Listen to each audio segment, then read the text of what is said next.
instruction, golf news, equipment, travel, interviews, course profiles, and more. Your weekly fix of all things golf is about to begin. It's the Flagstick Podcast with your hosts, Jeff Potter and Scott McLeod. Well, welcome, golfers. Welcome, everybody, to another episode of the Flagstick Podcast. As always, I am your host, Jeff Potter, with my good buddy, Scott McLeod. Morning, all. Flagstick Podcast is sponsored again this week by TaylorMade with Stealth. They've pushed past the limits of titanium and introduced the world to the carbon wood age. So how far are they willing to take it? Way past far and into forgiveness. Introducing all new Stealth 2 Plus, combining elements of speed and forgiveness to unlock forgiveness. Visit TaylorMadeGolf.ca to learn more. We'd like to remind you, as always, make sure you're following across all social media networks, Instagram, Twitter, Facebook, and TikTok. Subscribing to us on Spotify, Audible, Google Podcasts, and Apple Podcasts. And we really encourage you to hook up on that YouTube channel. Subscribe to us there, like us, click the notification bell. Make sure you never miss a single episode. Our first contest will be coming to a close soon, so please get in there and comment on something and make sure you're entered into the draw. Scotty Mac. Good day. How are you, sir? I'm good. Played golf? You played golf? I played maybe, I don't know. Well, it was kind of a weird one. It's one of those Metcalf Golf Club rounds at night where you get out there. I think we played 1, 2, 3, 2, 3. Still, whatever, 9. cross country. Brandon was working on some country stuff, so he went back on number 6 to the tee and hit about 6 shots in twice. Nice. I'm trying to not push the leg too much, but things are feeling really, really good right now. So things are looking up for playing a little bit more golf. But hit it good though, I'll tell you. I have played a ridiculous level of golf in the last 5 days. Okay. I have played 4 times in the last 5 days. Wow. What are you gearing up for? Pro next week. I figured there's got to be something. Yeah, if I'm playing a bunch, I'm obviously getting ready for a tournament or something. Otherwise, it's like whatever. So you're definitely trying to hone the skills a little bit and tighten things up. I'll tell you what, though. I mean, it's a lot of work. I was talking to a friend of ours on the PGA Tour Canada this morning, and I was just saying, man, he's saying I'm tired after 4 weeks, and I'm like, I was tired after like 2 days of playing golf. So, especially in the heat right now, too. So. Oh yeah, it's crazy out there. I mean, you got to do the. It was nice last night. We went out about 7 o'clock and played. So I mean, it was a decent night, and the bugs aren't too bad right now. So yeah. 2 o'clock in the afternoon golf, maybe not so much. Yeah. But hey, it's nice to get out, and we'll take it. It's not snow, right? So I'm happy to be out and playing, and it looks like some semblance of golf. So hopefully that means I'm somewhat ready. The bigger question is, your partner ready to play? I have that is. I think. I heard it was a pro, not a pro. I think the entry form had to be extended open to make sure he got his registration in. So I don't know how much he said he'll be ready. And I said to him, it was going to be tough if I had to play it by myself. So we'll see. Looking forward to seeing the Meadows. Haven't played there in a while. I hope the shoulders don't have to bear too much of a burden. I hope not. I will say I lost my last 2 matches, though. Our good buddy Kenny Thompson from Accra Golf, we play in some matches here. We have a regular winter game, and we actually played the winter game outdoors. Nice. So with Dale Peterson, the pro at Garrison, and Gavin Robertson, who's the vice president of aftermarket sales for True Temper, and we lost. So played well, but lost. So I'm not going to blame Kenny. I'm not going to throw him under the bus. But it was Kenny's fault. But I made a bunch of birdies, and it wasn't enough. So whatever. And he didn't make a bunch of birdies. Let this be a lesson to you, D-Mac. Yes, make birdies. Make birdies. Work on the putting. You gotta drop some birdies. Help my man out here a little bit. Yeah. Gotta do something. All good. My gosh. Yeah. Well, we got a good show. Yeah, we got lots going on. It's a little bit of an odd mix this week of stuff. Some different stuff. Not sort of the traditional topics, which we do like to mix these things up and not keep them too stale, if you will. On the front nine, we're going to talk a little bit about the U.S. Open, as Women's Open, as it is at Pebble Beach. So that's cool. You've got a little game kind of thing here. I haven't quite figured this one out yet, but I'll get you to explain it in time. Sure. Little NHL golfer handicaps. Whether we believe them or not. Yes, believe it or not, exactly. On the back nine, you did an interview with Cameron Perreault. And there's an interesting story that goes along with that, but we'll get into that in the back nine, particularly with that interview. Cameron obviously is the new Ontario men's amateur champion. So we'll get into that. Plus, Kevin and Jake Haime are once again back on the lesson tee with us, and they're going to have another lesson tee instruction tip for you all. So let's get to the front nine. Presented by Metcalf Golf Club, a natural setting, a pleasant challenge. Golf season is here, so make sure that you're saving on your golf this season. Join a league or purchase some game packs and be ready to hit that first tee with some extra money in your pocket. Visit metcalfgolf.com to shop now. Okay, just a couple of things in the front nine, just to wrap up some news.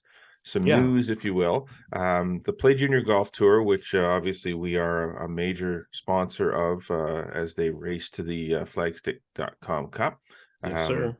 The Schools Out Junior Championship was on, and we talked about this last episode of the podcast, that you were going to make your way out there and at the landings. And how was it? Was it good? It was fun. It was great. Again, it's funny now because the parents are the people we used to cover in junior tournaments. So it's pretty funny with why do you have to make it? Why? I know. I'm sitting there looking at this one guy going, I know him. And then I was like, oh no. I remember him playing junior golf, and now his kid's playing, and all of a sudden the names start to be familiar and things as well. But some great kids out there. McLean, Tyler, and Chris were out there running the show. Great golf course for the kids. I mean, just an executive length golf course in the landings, and everybody was having a great time out there. And obviously there's winners at the end of the day, but I mean, there were some cool little golf swings. I'm going to put together a little bit of gallery. I shot a lot of photos out there, but it's nice to see kids that they're playing their first tournaments. It was fun. There was one case where the two Pattison girls that are regular players and winners in a lot of the local events or whatever, their younger brother was playing his first tournament, and the oldest sister, Peyton, she went out and played her 18 and then came in and went caddying for her brother afterwards. Was super cute. So great turnout. They had about 70 players, including a kid that showed up like last minute. And this was really neat. It was last minute. I won't get into their family situation and thing or whatever, but it was a family friend who brought the kid over. The mom's not a golfer, didn't really know about it, but the young kid is a sponsored junior at the landings. They sort of take care of him, look out for him there. Showed up last minute. Chris got him a spot in the field, put him in the field, got to play his first golf tournament ever. Nice. Was super excited. It was really neat. It was just somebody who came from a non-traditional background, not a family background of golf, but had gotten into the game somehow, and was able to get in and play this tournament. And you could see sort of that spark in him, and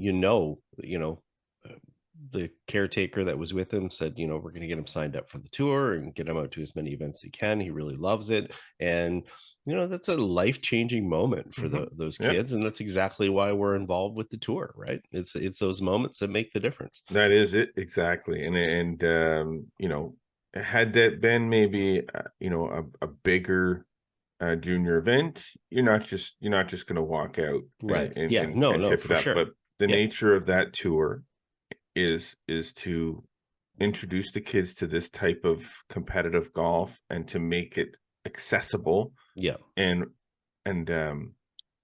open You Yeah. know what I mean? Like not to close it off and be all hoity-toity about it. Like Yeah.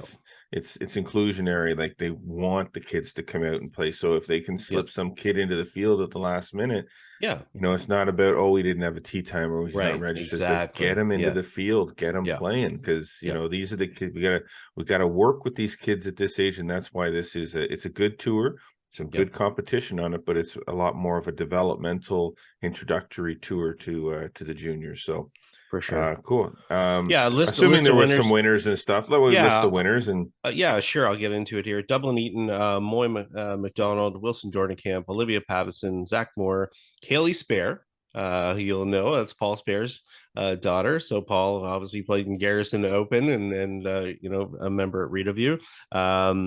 Kian Gauthier, Elizabeth Chen Baker, Sam Hogan, Nash Condi, Bryce Sismar, and Vanessa Bell, who was the youngest out there. Great little golf swing. Write that name down. I'm telling you right now, this kid was in the youngest category, which is I think U7, mhm, and what a golf swing.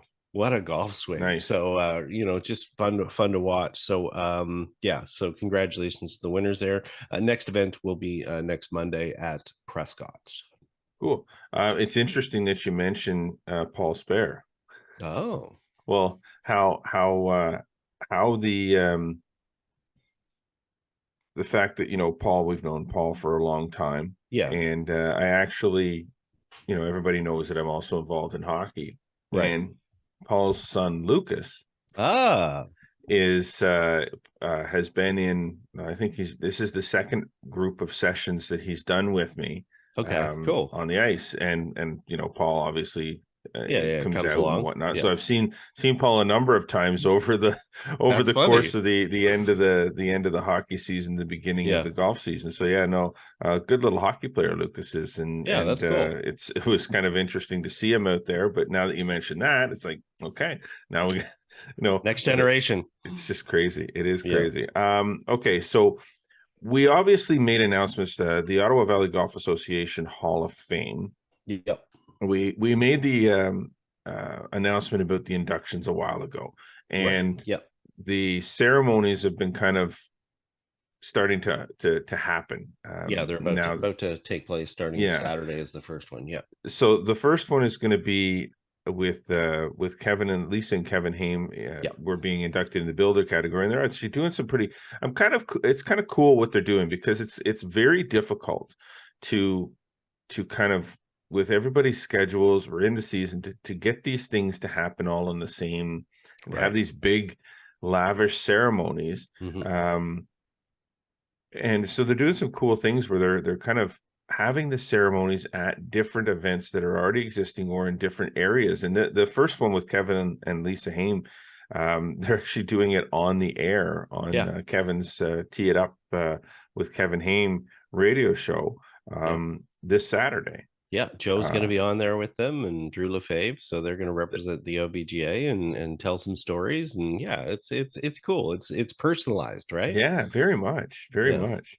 Now, some of the other ones, just why don't you just make notes, guys? Some of the other ones, because Sure. again, they're interesting how they're going about doing those inductions. Yeah, so Alan McGee was going to be inducted at Eagle Creek Golf Club on July 12th. So that's during the OVJ City and District Championships. Fitting. Obviously, he won 8 of those. So, all-time guy as far as having his name on that trophy. So that's perfect. Brad Fritch, who's going in the player category as well, who made his way obviously on to the PGA Tour. He's going to be home during the Ottawa Open. He's going to be playing in the PGA Tour Canada event. So they're going to host his on July 19th at Rideau, which is the club that he played out of for most of his career. Obviously started at Carleton, then went over to Rideau. And then another one at Rideau will be July 23rd, which will be Susan Pearl. So yeah, it's cool. It's customized for each of them. The nice part is the attention gets to be on those individual honoree at Yeah. those particular dates. Not that, you're not that you're going there and, you want yourself, to be the only one and get the attention on you or whatever. But this allows people to kind of be their friends and family to come and support them, and not have to, like you said, coordinate it so that everybody's available. A lot easier this way. And yeah, it should be interesting. So, and As far as I know, all the honorees are pretty excited about their induction ceremonies. Obviously, they knew they were going in. We've known Hmm. that for a while, but the induction ceremony is really, that's where they really get celebrated more than anything. Yeah, and then you feel like it's real at that point too, Yeah, you know. exactly. Otherwise, it's just a message and whatever. Until you have to stand up and make those speeches, then you get to know that, wow, okay, this is real. So You yeah, would know. maybe. Okay. Now, something happened this past week on the PGA Tour, Oh which I'm really yes, excited. We're just going to touch on this very, very quickly because yeah, I like this topic. Rickie Fowler won again on yeah. the PGA Tour. Now, I don't find this surprising at all, given how he's been playing as of late. Oh, It yeah, kind of there's figured so that many top tens this year. Yeah, yeah, it's like been this was crazy. going to happen. Yeah. But is there a better guy on the PGA Tour right now? Is there a better role model for kids on Hmm. the PGA Tour right now? Is there a better face for the PGA Tour given everything that's been going on with all of the Hmm. things with the PGA Tour? Is there a better face for the PGA Tour than this guy right now? No, Like, that's a great commentary, actually, if you put it in that context, because obviously, there's a lot of discussion about the tour and all sorts of different things going on, and you're right, Rickie Fowler is a face of the tour. The cool part about Rickie is that, no matter when he, dropped down to 170 in the world, which still means he's a world class player, but mhm. was going through the rougher part of his career where he wasn't playing as well, he was still there signing autographs. He was still there till dark, taking care of things. And Yeah, to he the didn't end. Like, he did doesn't let it change his life and dictate, because you know what, with Rickie Fowler and anybody who's ever met him, golf is not Rickie Fowler. Rickie no. Fowler is Rickie Fowler. He doesn't let his accomplishments or what he does from day to day affect who he is. And you're right; it's a great example. And I thought one of the great commentaries was the fact that, here's a guy that's super frustrated. Was obviously going to be super frustrated with his game, but still took the press conferences. Wasn't throwing clubs. Wasn't, you know what I mean? He probably had all the right to in the world, but Yeah. that's just not him. So, as much as people maybe wanted to chew on him for, wearing the orange and whatever the case, and whatever, who cares? I mean, you're right. And I think there was a lot of people that were super excited for this. Even, if you look at the video from the tournament, obviously Adam Hadwin and Colin Morikawa were in there with, with him in the playoff or whatever. But to have Fowler, win it, even Hadwin's excited. He's there Yeah. clapping, because they know not only what this means for Rickie, what this means for golf in general. And yeah, it just gives, again, more exposure for a good role model. Scotty Scheffler, great guy as well. Maybe doesn't have the same personality that Hmm. Rickie has. Rickie's just got a lot of things that appeal to a lot of people, and you're right. He really is a role model more than anything, which is hard to say about professional athletes, really, in most cases. Yeah, it is. And I mean, we see it more with professional golfers. We can see that role model side a little bit. Mm, They're a little less uh, out in the world, out in the public eye as much. Like a basketball player, like right. a LeBron James. It's Yeah, hard. yeah, It's yeah. hard for someone like LeBron James for me to be a role model for anybody because there's so many things about him that I wouldn't want, Mm, and there's so many things that are good about him as a yeah, role yeah, model. yeah. Same I with get that. hockey players and Yeah. football players and stuff. Rick's a It's little bit more balanced, right? You know what I yeah, mean? Yeah. just the way he goes about things. Where, like you said, the golf is not. It does not define him. No. The golf is just what he does. Yeah. His name, his brand, his personality is what defines him.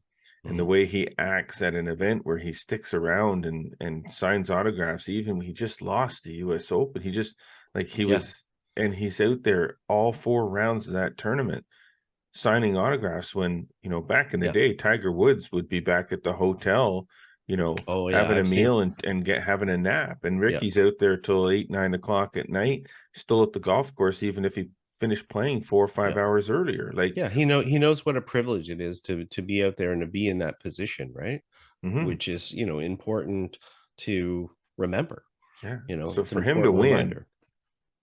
Yeah. is it good for golf? Absolutely. Would Yeah. it change who Rickie is to golf? No, but No. it certainly enhances it. Yep. You Yep. know, Definitely. Yeah. It's a nice U.S. reward. U.S. Women's Open is at Pebble Beach. Yep. This is exciting. I love it. Number So one, good. to have the women playing Pebble Beach in a U.S. Open. Yeah. Number two, to have a major championship of any stat on any tour at Pebble Beach Yeah. is awesome. Yeah. Better than the regular events there normally. So Yeah, I mean, I'm just excited. I mean, excited to see Pebble Beach. Certainly, obviously, I'm excited to see. I do like women's golf. yeah. Well, this is So just such a nice marriage of those two, right? You get the yeah, iconic venue, plus you get the best LPGA players in the world. It just there's a lot of texture here to this story and how it could play out, right? feels a little different. I'm watching the news last night, and they're showing a video of Brooke hitting a tee shot on number 7, It and does I'm feel kind of weird, like, eh? it's just because Yeah. you're just It's out of not used to context. seeing them Yeah. play Pebble Beach like Yeah. this. It's like, wow, this is, we're gonna be watching some of the best LPGA Tour players on the Yeah. planet coming up 18. But it should feel more normal, which I think is great. If you look at KPMG, just happening at Baltusrol again, Yeah, that the one was LP. yeah, that was good too. Right. So now the LPGA Tour players, though, are getting access to these iconic golf courses that previously were only men's tournaments. Hmm. And it's becoming more normalized, and which is fantastic because, you want the little girls that are playing in tournaments, and I mean, and fans. It doesn't matter whether little girls or whoever is that's a fan of the LPGA, but seeing those players playing Hmm. on those venues and being inspired by it as well. So yeah, this is as much, and the USGA knows that as well. This is very much about, getting them on a world-class venue, but the inspiration. And yeah, it's been interesting to listen to the press conferences and the players and them Yeah. talking about, they're asking them what's your favorite hole, and they're like all of All of them. them. All of them, you know what I mean? What's your favorite um hole? Oh yeah, my yes, gosh. which is fantastic. I mean, we've got 4 Canadians there. Brooke is obviously the only professional. We have Celeste Ao, Lauren Kim, and Monet Chun is there. So Okay. we've got 3 amateurs that are there. Um, I think Celeste has got to be close to turning pro, though. If Hmm. she has not already. I don't think she has. So, but anyways, we've got 4 of them that have qualified. So we have that little special interest to watch there. But imagine what it's going to look like on Sunday, like going down 18, and Yeah. there's a lot of scenarios that run through my head, and they're gonna, it's a nicer conditions, hopefully. But Hmm. we think of the Pebble Beach, the The U.S. Pebble Beach Opens. Pro Am is kind of the one that, Yeah, kicks in but your if head you because it's so early in the season. And right, but if you um, think of the U.S. Opens, the men's U.S. Opens that have happened there, and you yeah, think about the iconic play and things that have happened, I mean, that's just going to be really fun to watch. I know I'm going to watch this. yeah. It's going to be on my radar to watch this weekend. So Well, I'm going to watch it for two reasons. Obviously, I'm going to watch it because of the historic nature of the women playing there yeah, during a U.S. Open. But I'm also going to watch it because of the golf course, of course, which is a lot of tournaments that I watch. I do watch partly for the because course. the golf Hmm. is the golf, and partly because I like the golf course. Some courses I've played before, so I'm Right. curious to Yep. see, How the that players course play on them. TV, Yeah. how it looks. But it's a combination of both, of watching the golf and seeing how it plays out on Sunday. Now, I probably don't have a lot of time this weekend, so probably won't tune in, You can catch the tee replays and, shot. and Yeah. whatever the case. Yeah. So it'll probably be more Sunday afternoon that I'm watching it as they're coming down. Plus, I guess it's out west, so it'll be a bit Yeah. later too. So Yeah. that's always a good thing. I think one of the cool things as well, because it's the US Open, we start to get exposed as well to other players, not just all the regular players in the Hmm. LPGA tour. And, obviously the USGA sends out, a great list of notes and things. And the things that jumped out to me on the notes was the fact that there's 4 drive, chip, and putt national finalists that are actually playing That's this funny. event, which is kind of That's neat. that's a cool statistic. You think of Yeah. these cool little juniors and going on to do things, and 3 of them have been champions before. And First time US Open competitors. There's 45 in the field of 156. And, obviously that's the nature of open qualifying, but, and Monet Chun is among them, our Canadian as well. It's really neat to get the exposure to these players and to see them, chances are they're not going to contend. But that's not really the point. It's getting them on that stage and getting to see those skills, and the fact that there's players here from 30 different countries, and obviously on the LPGA side it's a bigger, more international game than even on the men's side. So again, that adds another little element as far as seeing things. And again, there's a million things that you go through, but 156 players, some of the best in the world, 6 of the top 50 amateurs in the world. It'll be fun to follow for sure. Cool. Looking forward to it, and everybody else should be looking forward to it. This should be quite a weekend. I should know, I think we missed it maybe, but the OVJ Junior City District, the U15 was played this past weekend. And out at Rockland. And just to recognize quickly the winners there, details are up at flagstick.com. As always, you can go up there and catch the stories. I posted that up there on Sunday. Carson Herbert, Michael Vavone, who ended up winning in a playoff, Jack Sample, Owen Kopp, Amelia McFarland, and Olivia Pattison. And there's some familiar names there because a bunch of them all play on the Play Junior Golf Tour as well. So there you go. Scott. Yes, sir. We need to take. Do we need to? We got about 9 minutes before we got to take a quick break here. Do you want to take a break and then come back and do the little onside offside thing after Kevin and Jake's tip? Sure. Why don't we do that? Okay, let's do that. We're going to jump out. We're going to take a quick break, and when we come back, we're going to do our little game onside offside and see what that's all about.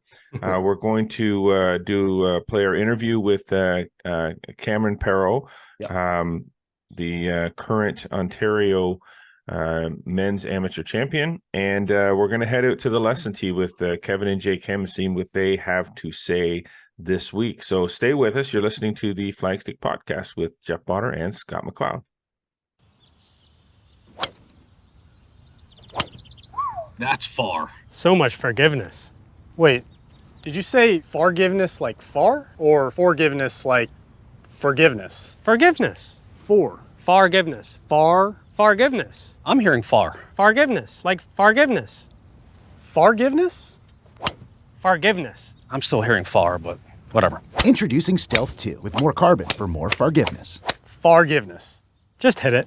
Okay, we are back here at the Flagstick Podcast, and we want to, before we pick up where we left off and start talking about the onside offside game, I want to jump out to the lesson tee with Kevin and Jake Haime and see what the father-son duo have for us this week. I think it's something about the magic move, so the magic move could be cool. So let's check out what they got going on the lesson tee. Here's Kevin and Jake Haime.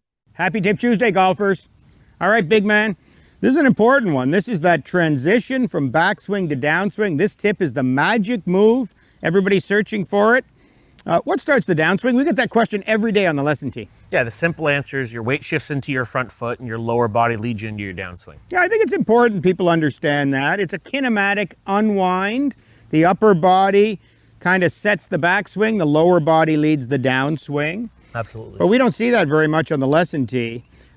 Show people what we see a lot when we're teaching. Yeah, I mean, we see a ton of different issues, but the most common ones are people will get a little bit too stuck on their back leg and as a result tend to spin on the back leg and hang back too much. Yeah, that is the super slice move. If you're stuck on your back leg at the end of your golf swing, you really spun and you didn't start your downswing properly. Absolutely. Let's see the next one. The other very common slice move is as I'm in the top of my backswing, I start those downswing with my upper body too aggressively. My head goes forward, my chest opens up. That also gets the club moving outside in and slicing the golf ball. Another slice move, unfortunately, golfers. Yeah. So, done properly, what should it look like?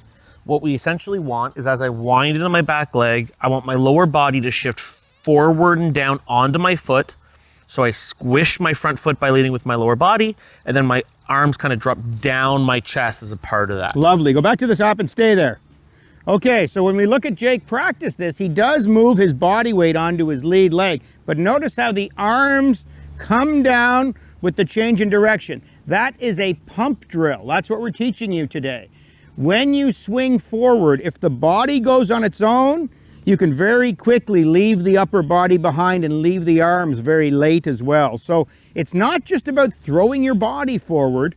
We need to synchronize the tempo and rhythm of this as well, right, Jake? Absolutely. Throwing your legs too aggressively, trying to fix the other two problems is just as problematic. Yeah, every problem. Yeah, you got it. So let's see it done. Let's finish up here. Okay. Show us a great pump drill and how we want you to practice. Up to the top, a couple of little moves where we're moving onto the lead leg as we pull the arms down, and then you can go ahead and hit a ball.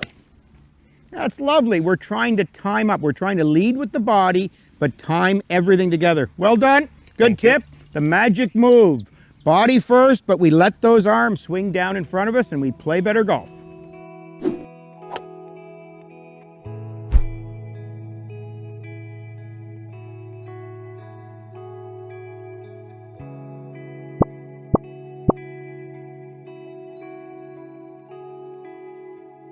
Well, there you have it.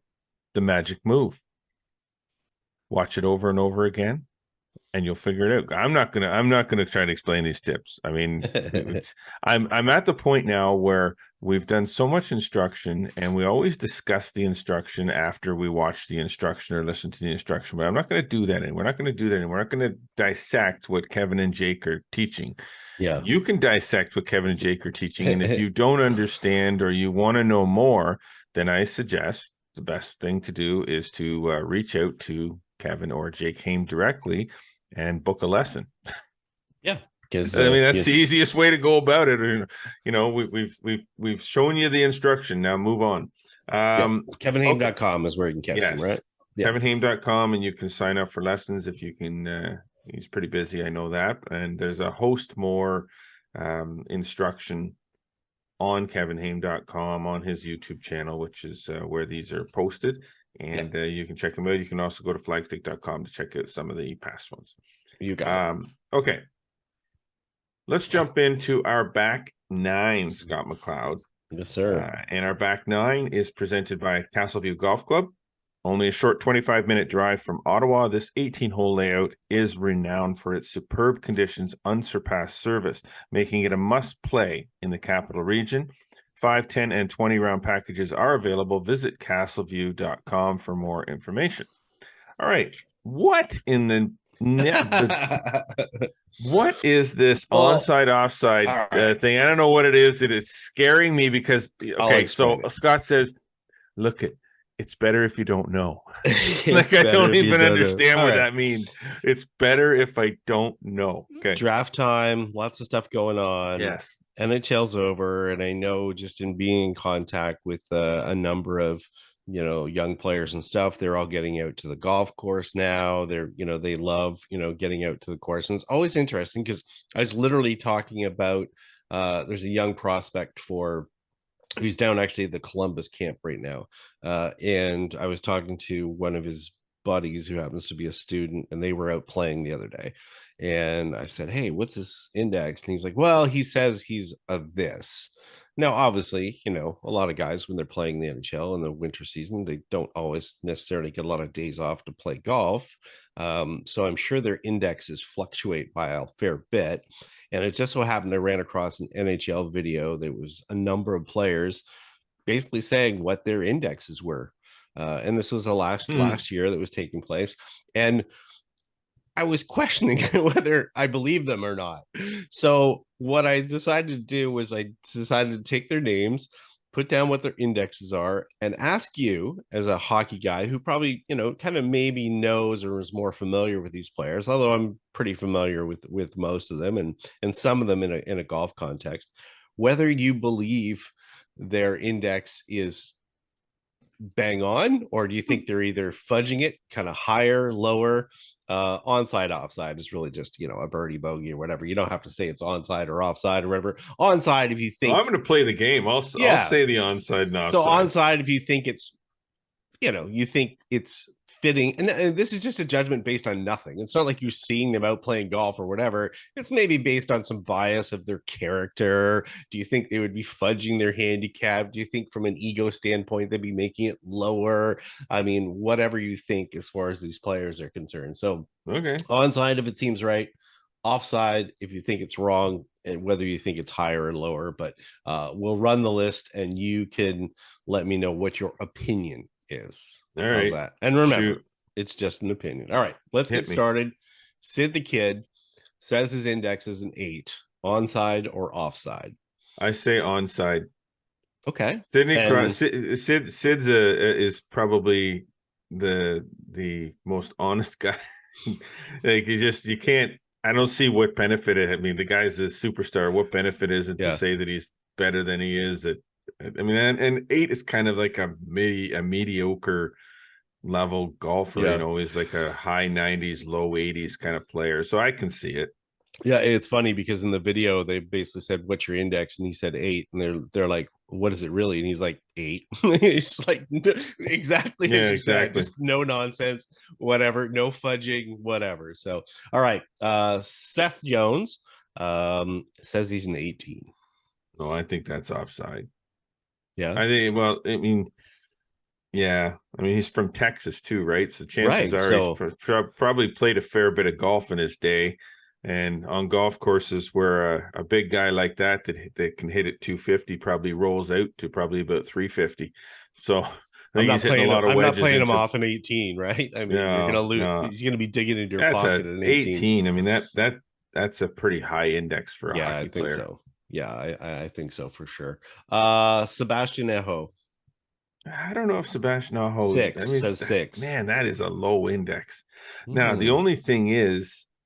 Yeah, but they make the playoffs a lot, and they go deep in the playoffs a fair bit too. So I can't see him getting a lot of spare time to go. I think that's offside. I think he's higher. You think he's higher than that? Yeah, okay. I think so. Yeah, I think you're right too. I mean, yeah, you're right. They're going to have a limited season. Yeah, I don't know when they play, and you know, it's not like the old school. I mean, if you talk to old school NHL guys, where they're hauling their golf clubs around with them and whatever, and if they get a break when they're in the the southern cities, not the same. They're out playing nowadays. Yeah, it's a little bit more intense, so they don't really get as many opportunities. So, all right, Patrick Kane 9.2. I think that's offside. I think he's lower. Do you? Yeah. I think he's lower.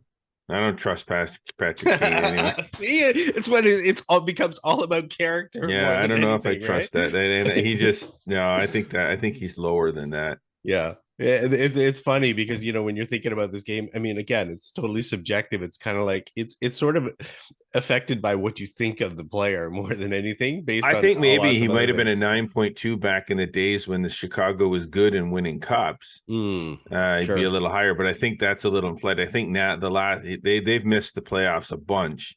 Yeah, and even when he moved to the Rangers this year, they were bounced pretty quick. So I think he spent a lot of time on the golf course. So I think that 9.2 is probably about a 5 now. Yeah, he and Seth Jones are reaching into everyone's pockets. Exactly. All right, Gabriel Landeskog 4.9. I like that. Yeah, yeah. I trust Landeskog. I trust Landeskog. He's onside. Yeah. All right. A player who really likes to play a lot.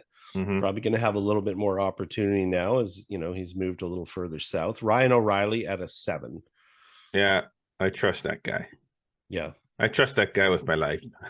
I love that hockey player. I think it's right? I don't really care what team he plays on. That whoever he plays on, that's a playoff guy. I like that guy. I trust him. That's a 7. Yeah, that's authentic. All right, this one's going to be interesting. Anze Kopitar says he's a 3. A 3. Wow. I don't know. That's some solid golf. That's some really good golf. Man, that's some really good golf. That seems really low. I'm sorry, Kopi. Yeah. I think that's offside. I think that's higher. You think that's a little Hollywood? I think that's low. That's too low. Yeah, that's what I mean. It's a little Hollywood. Yeah. Saying I'm probably wrong, but that's low. All right. Sounds good. So offside there. Roman Yossi says the 14. Yeah, I can believe it. It's I going don't to know be why. interesting. He It's going to seems be like a interesting 14. for a player to, a world-class athlete to sort of admit that, I'm average at another sport, right? Yeah. That's legit. I think that's legit. All right.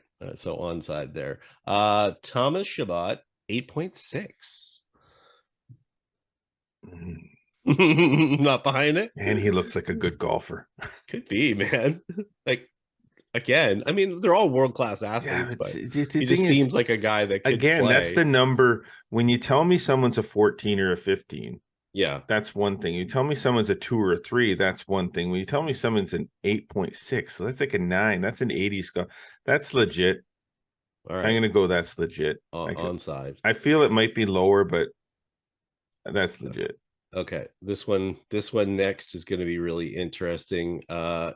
Arizona, dude, obviously in Toronto. Austin Matthews at a 4. Yes, I'm gonna say that is onside because I know that group plays a shiitake lot of golf. Him and Marner, and they play with there's some other guys they play with their regular games that they have. Yeah, so they play a lot of golf. I know they play a lot of golf. Yeah, they play a lot they of golf. definitely play a lot of golf because That's legit. I've had some of those conversations with some of that group, and definitely St. George's is a favorite spot for a lot of them. So yeah, certainly. All right, Mark Scheifele, 2.5.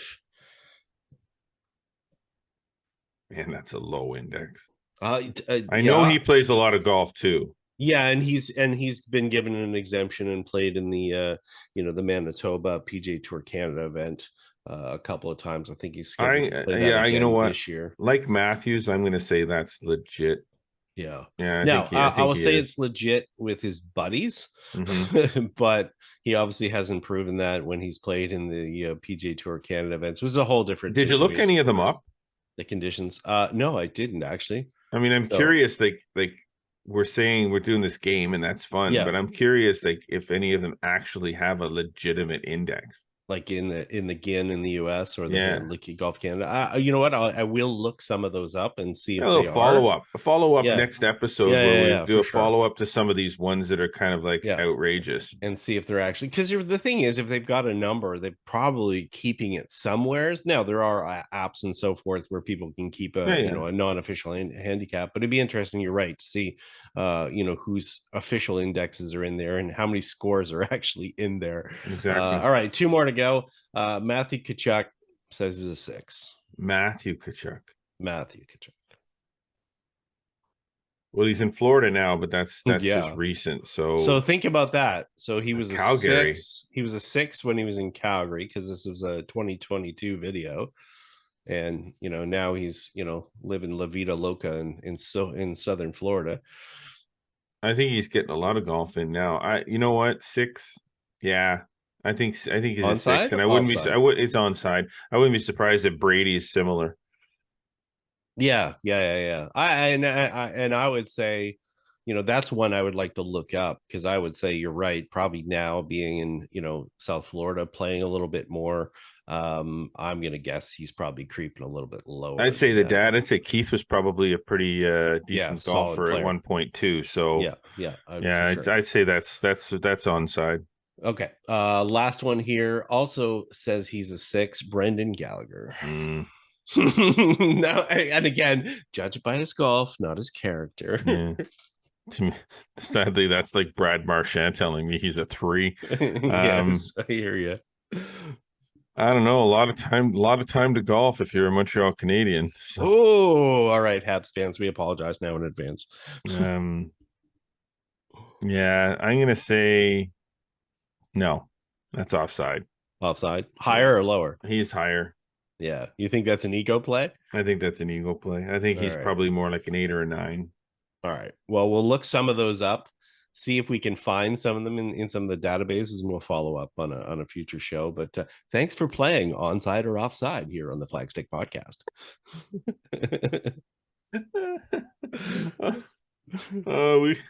That's funny.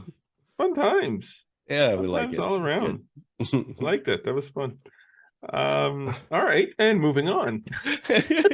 It's judging the character of an athlete via their golf skill. Or Well, you know, perceived I golf mean, it skill. was I read an article years and years and years ago about a person, a golfer, and there's a lot of things that you can tell about yeah. a golfer based on how they golf. Like if you're out playing with someone that cheats, Yeah, for sure. chances are that if they're a business person, they're probably not the most honest business person. Yeah. And you know, someone who is brutally honest, Yeah. you know, is probably someone that you can trust. You know, there's a lot of characters. There's more to the article than that, but somebody that fudges their handicap to me. And you know what? I mean, and I want to get into this topic, but I mean, we know, having been in this business for as long as we have, there's three types of golfers. When it comes to index, there's those that are straight up legit, put it all in. Every 9-hole round, every 18-hole round, they don't put rounds in where they don't count, where they don't putt everything out, you know, all that kind of stuff. Then there's those that only put in their good rounds, right? Yep. And we call that Hollywooding. And those people are generally those people that can't bear the thought of not being a single-digit handicap, being in the A class of everything, even though they have no business being there. You know, and then of course there's the most popular one. Let's get ready for the member guest and pump that handicap. You know, up. we put in only the bad rounds. Yeah. And we call that sandbagging. And those are the people that show up at your net tournaments and play in D-flight and shoot 75. Yeah. That's the 2 times in a row. We'd like to win the math. We don't want to win the golf. Well, exactly. And we've had that with the Flagstick Open. We have 4 flights. We divide the field up, and then the indexes don't count during the round, but they count in how we divide up the field. And we have had in the past guys that will come down and come into the tournament and they'll play as a C flighter, and then they'll from you know, a decent distance at Equinel, they'll put up a couple of mid-70s rounds. You know, sometimes we've seen even par in C. It doesn't happen very often, and it is and very just possible. Remember, our C is pretty low. It's not like the usual C that you see at some other it's places. Always possible for someone who is a double-digit handicap to shoot in the 70s. So when you see that, it's not the end of the world to see it happen. I mean, I'm probably at best right now. I know my Golf Canada index says I'm probably a 2.1, but that's probably because I haven't put a score in 5 years. I think I've had a score to put in that's legit. But I'm not a 2.1. Right. Yeah. Yet, but you're not going to hurt anyone at a 2.1. No, I'm not. But I mean, I could. I'm not a 2.1. It's more likely that I'll shoot 78 than I'll shoot 69. However, I can shoot 69. Sure, but you get, but it's just not going to happen very often. Yeah, there are probability charts. If anybody's interested, USGA actually has probability charts as far as the occurrences of a player. You know, the odds of them shooting a certain score and their differential or whatever between the two. So yeah, it can happen one round. I mean, I've legitimately played with a 24 index who shot 36 on the front 9, but then shot 52 on the back. You know, people can obviously do that. The probability of them doing it 2 rounds in a row, that's when things start to get a little bit more fishy. And you know, if they're doing it 2 rounds in a row, then they're really starting to beat the odds. So something smelling like a hot dog with extra sauerkraut. Very sour, very, very sour. All right. The last thing, we're on the home stretch of the back 9 here. The last thing we want to get to is recently the Ontario Men's Amateur concluded. And a very interesting winner this year, and not interesting in the how'd that guy win? No, that's not the interesting we're talking about. No. The interesting is the context of the win, and I'll let you explain what this is all about, and then when we're done that, we're going to jump to the interview that you. Why do I have this jump thing? Have I got a fetish with trampolines or something? It's I don't know. Ridiculous. Okay, when we're done, Scott's gonna set this up and what it all means, and then we're gonna go to the interview that Scott did with Cameron Perreault. So Scott, just to kind of tee this up a little bit. Yeah, Cameron Perreault, who we know from coming and playing in the Flagstick Open, actually, which a good young man, and we're familiar with his dad, written his name a lot over the years. His dad won the Ontario Men's Amateur in 1989. They're both from Bloomfield, Ontario, members at Picton Golf Club. Mike went on to play on the Canadian Tour, and then the sons, James and Cameron, took up the game, and guess what? Cameron won the Ontario Amateur last week, the 101st, and obviously matching the feat of his dad in 1989, the first father-son duo to manage the feat in the 101 playings of this event. And so I reached out to Cameron, got to do his first Flagstick interview, which he was excited to do, actually, and caught up with him in Bloomfield just to talk about not only the circumstances of winning that tournament, having his dad on the bag. Which is really a cool thing. Awesome. Think about that, eh? Yeah, having your dad on the bag to get that win, especially those two champions. But growing up around golf, the influence of his dad, and kind of where his career is at at the age of 20, and now playing university golf, and kind of what he's looking forward to. So hopefully everyone enjoys this interview with Cameron Perreault. Great young man to follow, and obviously accomplishing some great things on the golf course, and soon to be off the golf course as well for him. Perfect. Okay, well, here it is, Scott McLeod with Cameron Perreault. All right, we've got a special guest today here on the Flagstick podcast. Cameron Perreault just won the 101st Ontario Men's Amateur Championship, which is a heck of an achievement. And there's a cool angle to it, which we'll get to in a bit. But first off, welcome, Cameron. How are you? Thank you. Happy to be on here. Never had an interview with Flagstick before, so looking forward to it. Well, we've written your name more than a few times over the years, and obviously you came and played in the Flagstick Open, and we've seen your brother there and your dad watching as well. But this is a big occasion. I mean, there's probably no bigger amateur event in Ontario than obviously the men's amateur, 101st playing of it, which is incredible when you think about it as far as the history of the event. What did it mean to you, first off, to win that championship and to do it as well at Black Bear Ridge, which is not far from where you grew up in Prince Edward County? Right. Yeah, it's obviously a really big deal to me.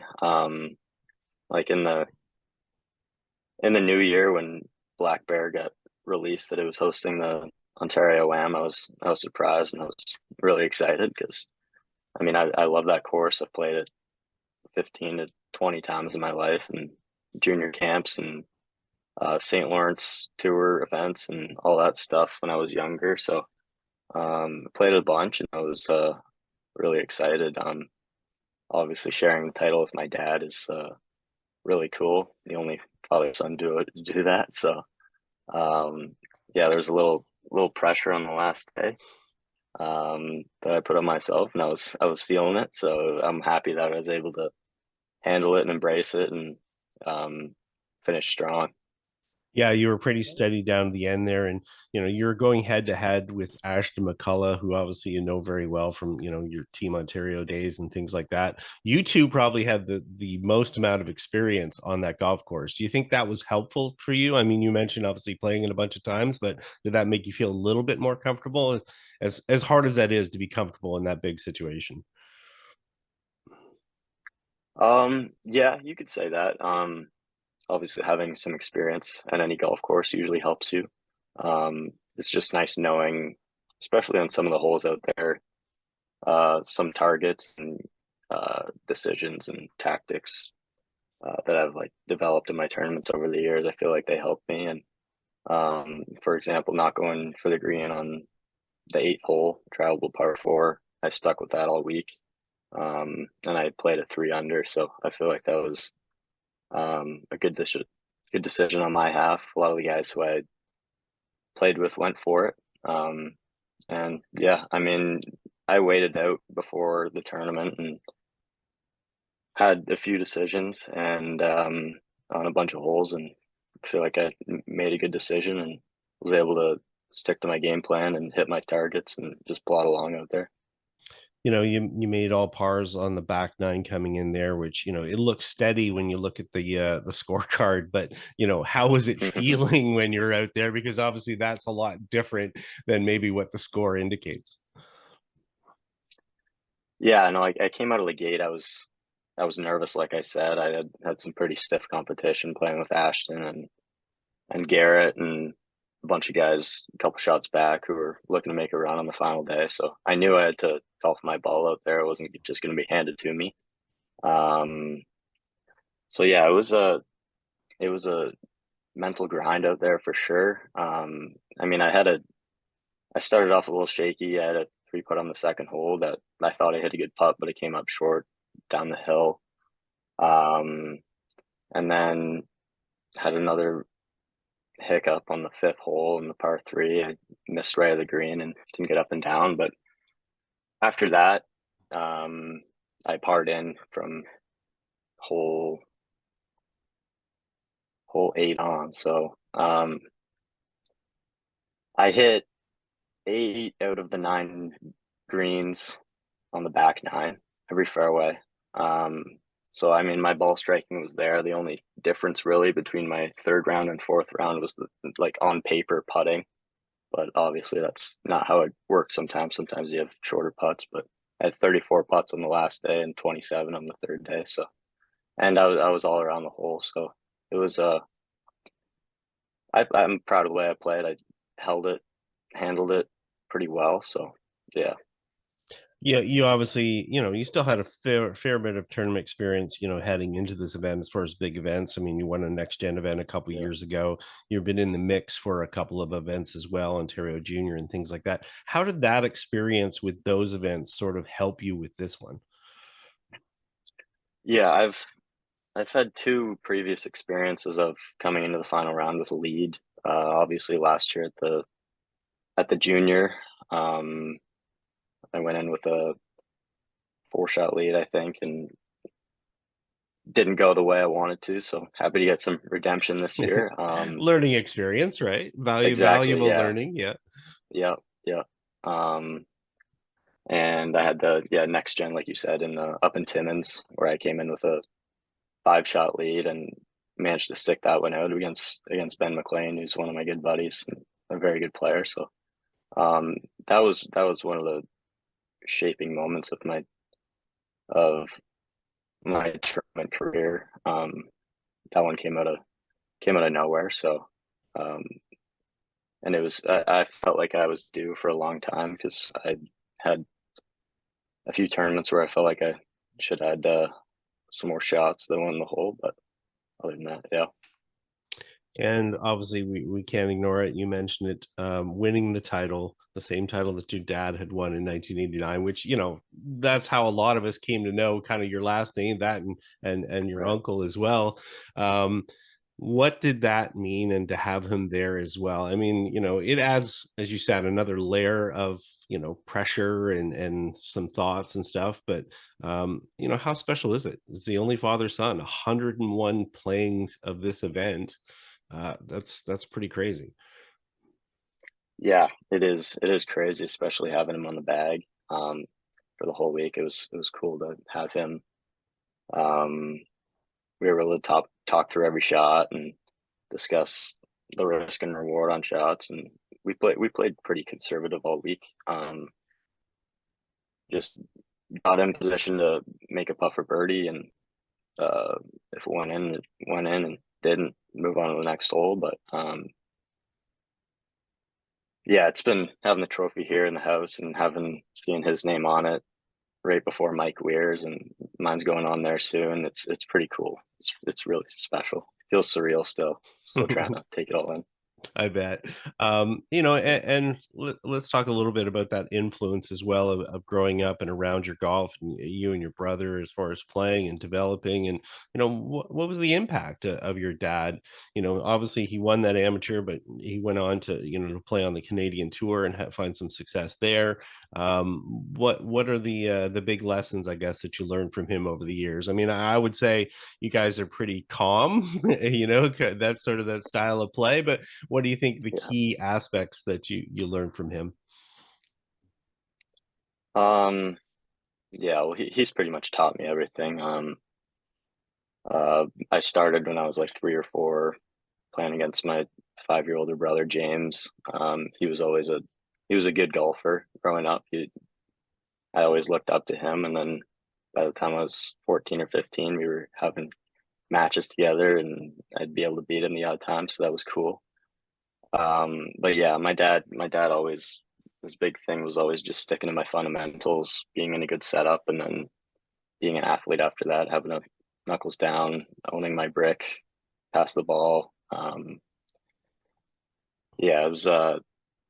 He's definitely helped me a ton, so I'm really grateful for that. Did he sort of show you as well that, even though, you're from Bloomfield, Ontario, or you're from a small area, that, Yeah. it could be done no matter what? It didn't matter. You didn't have to be from a big city or a big country club. I mean, you guys are proudly affiliated with Picton Golf Club, which, has a long history itself. But, Hmm. the winners don't have to always come from the big city golf courses or the big cities. Yeah, no, I mean, growing up at the Picton Golf Club was I see it as a blessing because it's a really narrow course. You can lose a ball in a heartbeat out there if you miss it. So I learned to control my ball and not spray it, and I would always hit driver everywhere. Um, so I really learned that ball striking makes it a lot easier on the putter. So um, yeah, I mean, Picton's in solid shape this year. I've gotten to play there a few times this year, and yeah, just good coming back here and coming back to what I know, and all of that has been helpful for my game, and I'm hoping I can keep going this summer and bring it to school with me. That's awesome. So let's get to that from a school perspective. Miami of Yeah. Ohio, obviously, your dad went there as well. There is a legacy of other Canadians having gone down there. Lee Curry from Ottawa, obviously, went there and performed Mhm. well. How has it been for you, beyond winning, Mac Player of the Week there, during the season and having a Yeah. decent scoring average? But how has it been a good fit for you? Um, I've met some of my best friends in my life already down there. It's a it's a really welcoming place, especially Miami golf and all the families and players and our coach. We're all pretty tight, and just makes me feel at home down there. Um, the academics have been fun. I'm in the Farmer School of Business down there studying finance, and they put you into groups down there, and you meet new people. So it makes it fun going to class every day. Um, and I mean, on the golf side of things, we play a pretty good schedule. We play some great courses, travel around the country, have some good competition. So yeah, I'm really looking forward to going back. And what do you see in the future for you? I mean, I know it's hard to sit there and predict. You got a taste of playing on PGA Tour Canada, the Ontario Open, Yeah. the one event, and you played pretty Hmm. well in that second round. Obviously, you probably weren't as happy with the first round, but any thoughts as far as the future, or are you just kind of playing it out and see where things go? Yeah. I mean, it's always been a goal to play on the PGA Tour and try and play pro golf and see where it can take me. I do have a lot of work to do still, obviously, and we'll see where my game takes me through these next 3 years. But as of now, I plan to give it my best shot and see if I can make it. Awesome. What have you got left Yeah. for the summer before you head back to school? Next up is I have a USAM qualifier down at Ohio State's home course Scarlet, and then I'm going to the Monroe Invitational in Rochester, Nice. which is a good event. I'm looking forward to that. My teammate Danny Fisher's playing in that as well, so we'll be Great. able to catch up. Then I'm playing in my uncle's tournament at Highland, 36 hole Monday tournament, the Colleen Invitational. And then I'm off to the Canadian Am, got a couple days off, then I'm back to school. So a light schedule, is that's what you're saying? Yeah, it's starting to ramp up pretty good. Yeah. Well, you know what? It can ramp up pretty good with that trophy behind you already, and you've already got that in the bank. That's obviously got to give you a lot of confidence going into the rest of the year. So, just want to thank you for coming on. Congratulations again. Tremendous win. Great story as well, and something that I'm sure you and your dad can, and your mom and your brother and everybody and your uncle, everybody can just share for a long, long time. Okay. Yeah, thank you for having me on. I really appreciate it, and take care. Wow. Great Cool, interview, eh? Scott. Yeah. I like that. Great kid. I like that interview. That's a good Yeah. interview. That's Yeah, fun, it's fun, just an fun awesome story too. Like Yeah. I mean, I didn't, when you told me about, when we were sort of going back and forth about, Cameron possibly, winning, being in Yeah. contention to win, you didn't tell me that Mike was on the bag. Yeah. So that kind of adds sort of that Other extra layer to the whole Yeah. story, about his dad, Mike having won it and now Cameron winning it and his dad caddied for him. Like, Yeah. that's really a special really man. cool. That is Yeah, special, and close to stuff. home too, as we talked about in the interview. The fact that from Prince Edward County, win in the Quinte area, as he mentioned, a golf course that he's played a whole bunch, and I mean, you couldn't write it better. I mean, it's the script, right? Yeah. I mean, it's the one that you sit there and play out, and you're watching the tournament and going, man, this could be really cool if this happens. And I wasn't sure if a lot of other people knew that detail. I don't think a lot of people did. Yeah. But the fact that it did happen and it did play out that way, again, it's not about destiny or whatever the case may be. No. Just really, really cool circumstance, and delighted for them. Mike's always been a very straightforward guy. We talked about in there as far as being quiet and so forth, and Mike's came out to watch the boys play at our tournaments, and you wouldn't know what he's done in his life as far as from a golf perspective, and I have a lot of respect for that, and a lot of respect for Cameron too. He's done quite well, won a couple other events, as we mentioned in the interview, and had some close calls and some others, but this is a big one for him for a lot of reasons, not just just winning it and being part of that historic lore, but within their family as well, and I just think it's a good tale that I think more people need to know about, and that's exactly why we did the interview. And now they do know about it, so you got it. There you go. Scotty Mac. Yes, sir. Another episode has wound to a quick close, it seems like sometimes. But we always got more next week, and the week after, and the week after, and the week after. So whatever we didn't get to, we'll get to eventually. And there's always, it's the season, so something's always going on. I'm headed to look at some product stuff tomorrow, and then the endless summer. Jody Jenkins, who we did the interview with 2 weeks ago or last week, heading up to catch the final of that, the long drive with some of the world's longest drivers tomorrow night as well. So we'll have lots to talk about next week for sure. It's gonna be a fun week and weekend. I guarantee it. So awesome. We hope you'll have a fun, enjoyable weekend of golf as well. Well, let's wrap it up. I want to thank our sponsors this week, Metcalf Golf Club, Castleview Golf Club, and our presenting sponsor, of course, TaylorMade with Stealth. They've pushed past the limits of titanium and introduced the world to the carbon wood age. How far are they willing to take it? Way past far into forgiveness, introducing the all-new Stealth 2 Plus, combining the elements of speed and forgiveness to unlock forgiveness. Visit TaylorMadeGolf.ca to learn more. Okay. Well, thank you very much, everybody, for listening and or watching.